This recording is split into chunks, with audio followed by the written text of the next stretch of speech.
Hello neighbors, it's Brad here from etrailer, and today we're taking a look at installing the Pollak in-bed wiring for gooseneck or fifth wheels in a 2017 Toyota Tundra. Now this is a great addition if you do have that fifth wheel or gooseneck to be able to get that wiring plugged in. It's going to be a spring-loaded latch, so it's going to keep everything out of that plug until you're ready to use it, and the installation's super easy to do. So you know, if you're looking at this wiring, you already know why you need it, but I'll show you how to get it installed. So let's take a look at that. Now, when it comes to the installation of our wiring, this is a little bit more, a few more steps than some of the other wiring kits that you can get out there. And that's not to say that this is hard. The only things that I would maybe say that you want to do ahead of time is make sure that you have hardware. It doesn't come with any self-tapping screws, and that's how we're going to get our plug side mounted up on the bed.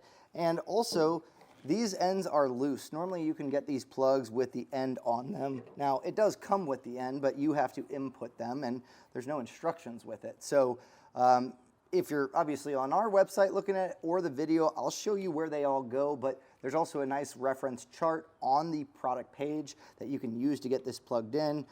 So minor things overall, this is still going to be a great system and it's all going to work. So let's get this started. The first thing that we want to do is determine where we want our plug. And looking at the underside of our bed, I'm going to probably put it in this location here. And the reason that we're putting an in-bed wiring plug is, well, our neighbor today has a fifth wheel in the back of this Tundra. And this just makes it a lot easier to get that all plugged in. You don't have to drape the wire over the tailgate or anything like that. So this will just make it a lot easier and you'll be able to plug that wiring in, no problem, keep it nice and tidy.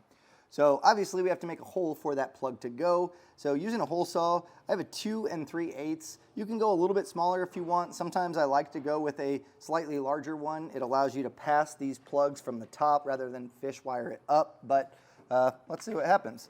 So I'm gonna start drilling out right in this spot. You might wanna double check your vehicle by looking up, make sure that there's nothing in the way.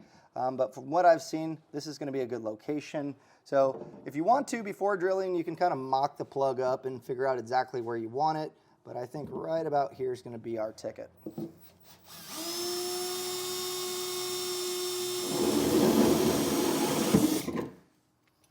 Now with that hole made, now's a good chance you can grab a file, knock down any of the burrs, and then another tool that you're going to want to grab too is if you have some spray paint or a paint marker, we're going to want to coat all these raw edges after we file it so it doesn't turn to rust and corrosion long term.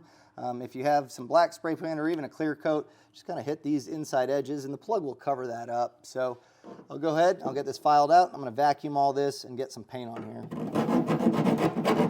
Once your paint is dry, you can grab your plug, and depending on which size hole saw you use, you may or may not be able to pass this down.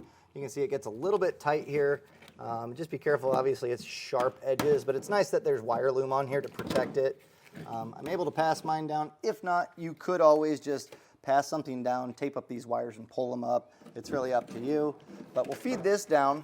And then we'll grab this section of our plug, and this back side is where these all pop into place. Now, it is imperative that you take your time and make sure they go in the proper orientation because getting them unclipped is not a fun time, and it does take away the potential structural rigidity of it long term. Now, this blue cap was loose. I'm gonna hang tight, I'm gonna get these all snapped in, and then this will pop into place, and then we can get our other plug in. So, as I mentioned, the diagram for this is gonna be on the website. On our etrailer site for the product.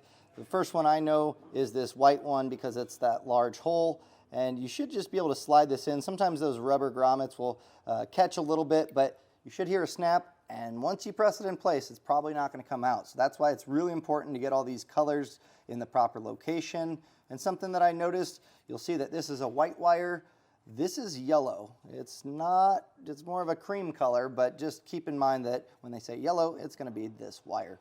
So I'll get these all in place and then I'll show you where they go. That way you can use this video as a reference. It's kind of like a USB where it can go one way and not the other. So just kind of rotate them. It should drop in fairly easy and then click. So here we have our clip. I've started with this white. So as we move towards the clip, it should go red, and then brown. Those are right in line with this clip, and then black, green, blue, and then that yellow or that cream color is in the center. So once you have these all snapped into place, now we can get this cap. This should just slide in like so. There's a little pie shape there, and just press that in until it's flush. And then we can grab our plug end and snap this in. Now, if you wanted to put some dielectric grease in here, by all means, a lot of times that's going to keep that connection good, even in, potentially some wet atmospheres, and just kind of protect that connection. It's not 100% necessary because this is really going to be in a spot that it's not going to see a whole lot of moisture. Once you push it in, you may have to give it some pressure, it'll snap, and then you have a locking tab. You'll just push that in, and at this point, it's not going to come loose.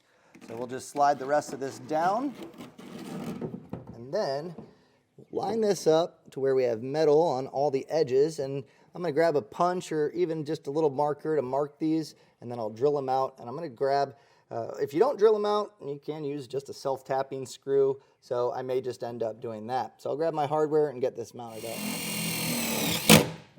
Now we're going to have a decent amount of extra wiring here. But what we'll do is grab our 2 plug-ins and start routing it towards our factory 7-way. And I like to go up over the frame if possible to keep everything up and tidy. And the first thing I'm going to do is get my factory 7-way plug undone. So it should just be a tab up top. And sometimes you may have to kind of give them a little extra persuasion. But I'll take this portion of our new plug and pass this over. Again, fairly tight here, but whatever path that you find, the main thing is it's staying supported up here.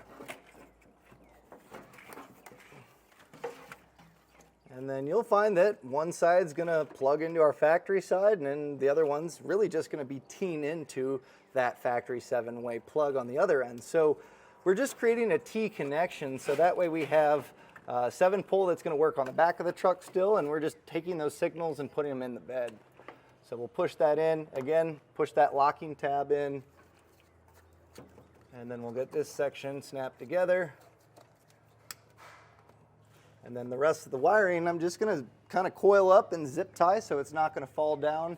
I would recommend on this end, trying to get this as back to the license plate or the bumper as you can. Because as you put a spare tire up, you don't want that causing any issues with that tire not having space. So just something to think about as you're zip tying this up. Now I got all of mine zip tied up, and if you haven't noticed already, I had the spare tire out of the way. We just recently did airbags on this truck, so we already had it out of the way. And I would suggest doing that just because it can get a little bit tight here. So if you need a little bit more room, lowering that spare tire down is going to be helpful.